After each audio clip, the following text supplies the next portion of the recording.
I'll generally wake up most nights screaming, and I've wet the bed.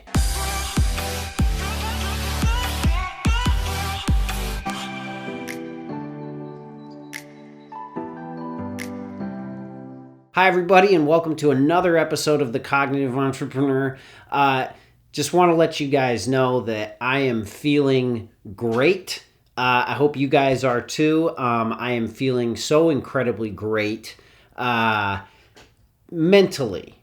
I am feeling on top of my game mentally.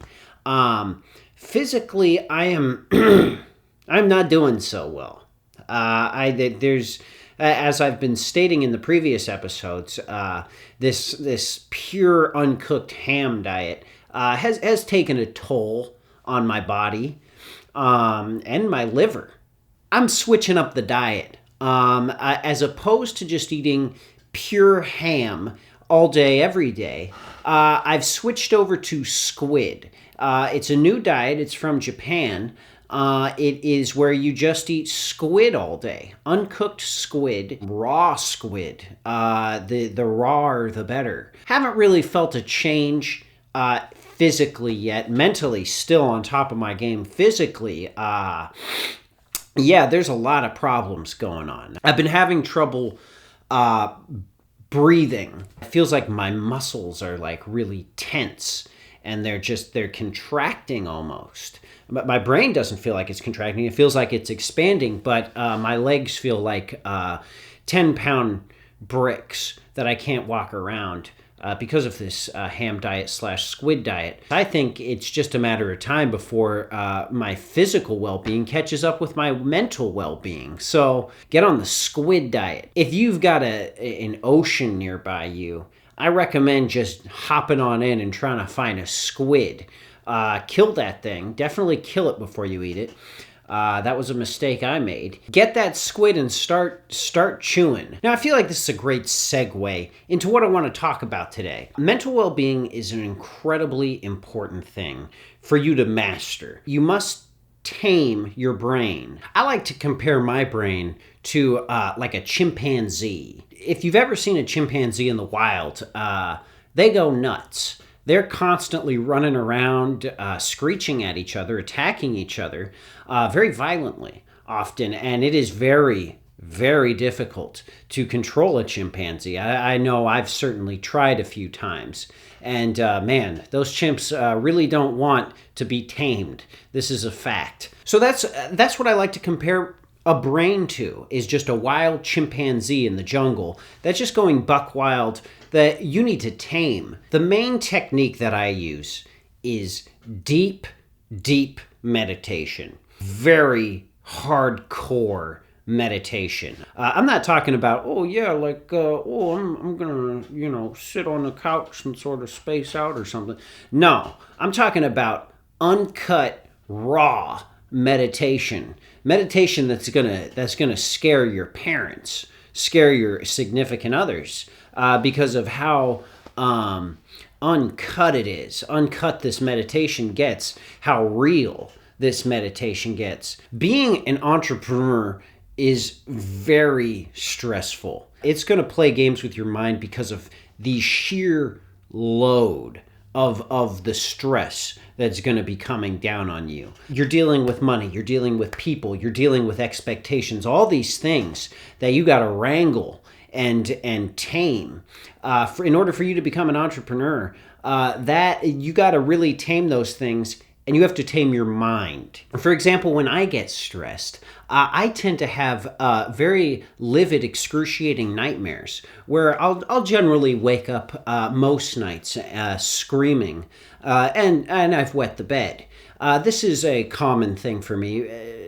Once a night, generally, sometimes twice a night. If you aren't wetting the bed at least 3 times a week, you're really not pushing yourself to the limit as an entrepreneur. I'll have these dreams where someone will burst out of a closet, and they generally have sort of these fish faces.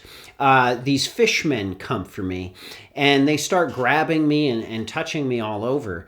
And this is probably once twice a night I'll have this nightmare of these fish people coming for me, and they're ready to take me down to their watery palace. When I'm really exhausted, which is about 90% of the time, I'll start getting a little paranoid. I definitely have been in a boardroom before where I've had a couple breaks.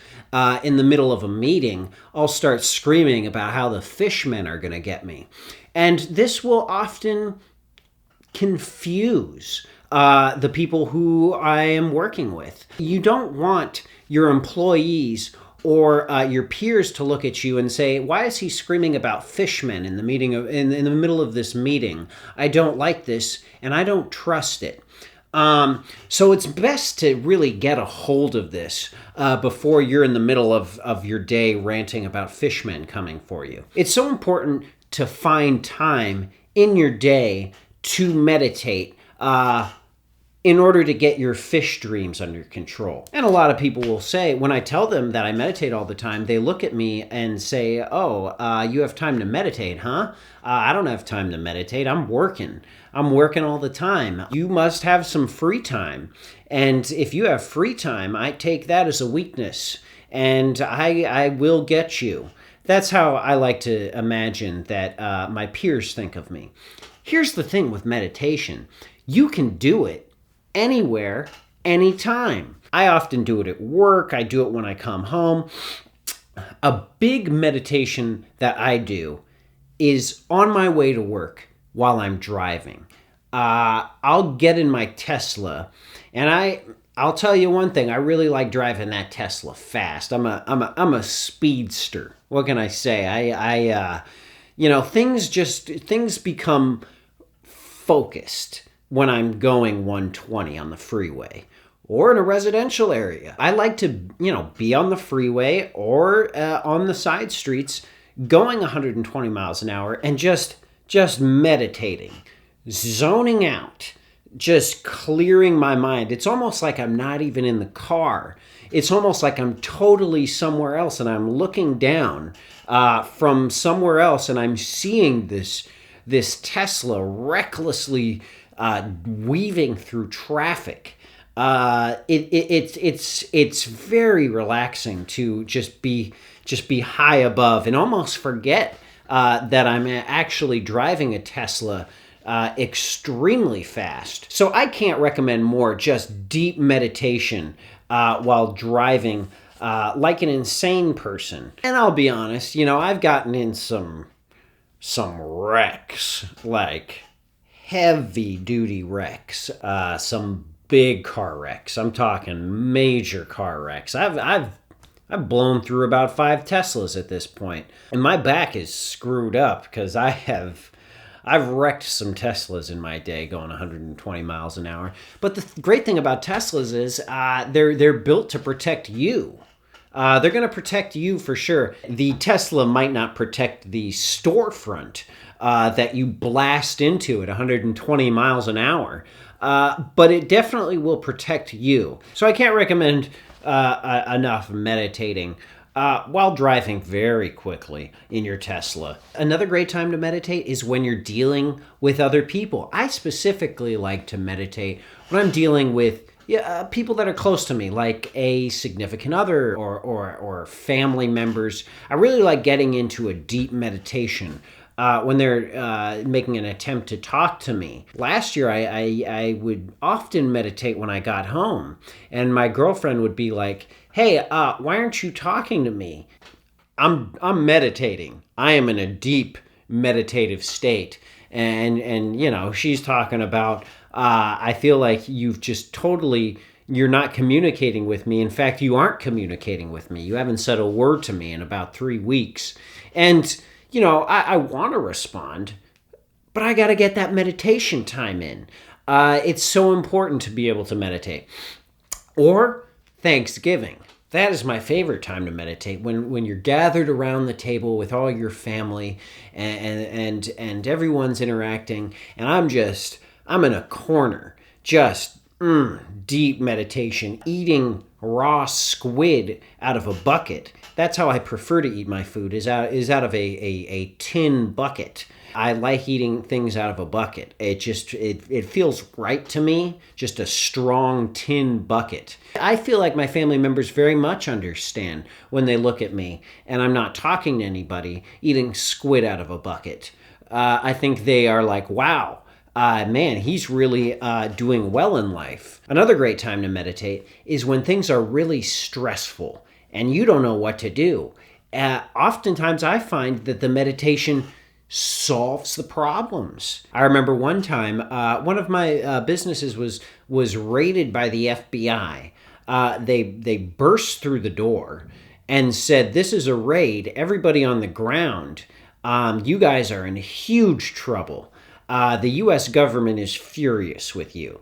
Luckily, my office is padlocked and has a stainless steel door surrounded by titanium.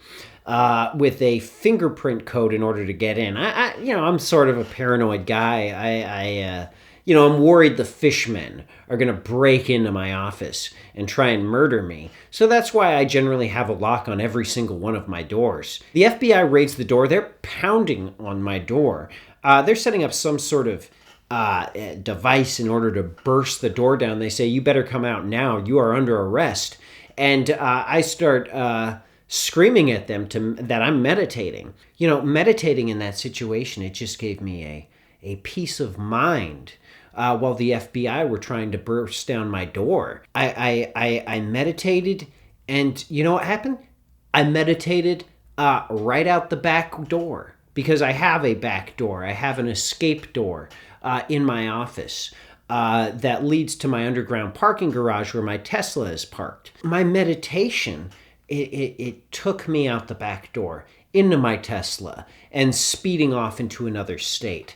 It's wild how meditation can help you solve problems and get you across state boundaries. I force my employees to meditate daily. Usually I'll come into the office with a very loud megaphone and just go up to people and scream at them to start meditating. So I'm worried that my employees will start having the fish dreams like I do. And when your employees have too many fish dreams, that's when you know that they might snap. Countless times, you're in the middle of the work week, an employee breaks down and charges at you with a rusty knife. This has happened multiple times. And when this happens, I always think to myself, man, I wish I had forced my employee to meditate more. Otherwise, they wouldn't be trying to kill me. And it feels like the more stressed you get in life, the more you should meditate and teach other people how to meditate. For example, I had worked 2 weeks straight. I got probably 8 hours of sleep in those 2 weeks. Things were starting to become a little blurry for me in a lot of ways. Things were, reality was kind of, I would say, fading away. I don't completely recall what exactly happened in those 2 weeks, but towards the end, apparently, I burst into a daycare center and screamed at the kids to start meditating.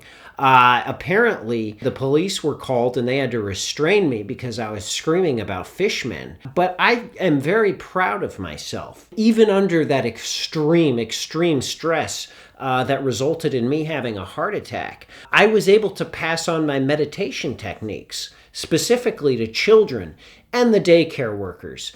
Although I was sued by one of the daycare workers because I broke their arm. Now, a lot of people ask me, hey, how do you meditate? Well, I'm going to give you a little bit of the insider techniques for how to do it. I clear my mind. I go down deep, very deep inside of myself. What is there? There is a light, a blinding light inside of me, and I get closer to that light. And I realize, what is the core of everyone? What is the core of who you are? And I realized this blinding light is pure, unadulterated rage. Because that's ultimately what's at the core of everybody, right? I think everybody can relate to the core of themselves being a blinding ball of rage. And what do you do with this rage? You put it in the trash can. You place the rage in the trash can. Thing is, rage ain't gonna stay in a trash can. Rage doesn't want to stay in a trash can. Rage is gonna burst out of that trash can. So what do? You shove the rage deeper into the trash can. Keep shoving it down. And whenever I meditate, I see the rage in the trash can, and it's grown. So every time when I meditate, I just have to shove that rage deeper and deeper into the trash can.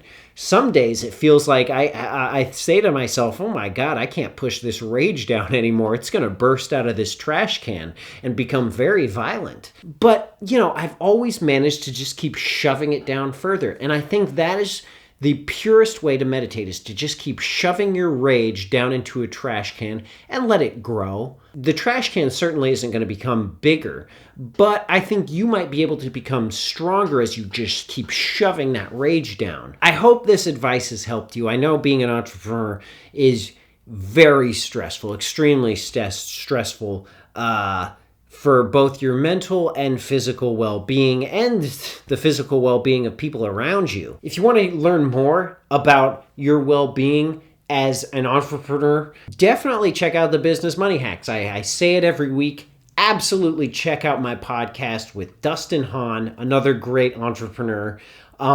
We are really changing the way entrepreneurs think and their well-being. So definitely check out that podcast. I've linked it below. Thanks for tuning in, and just remember to keep shoving your rage deeper and deeper down into a trash can.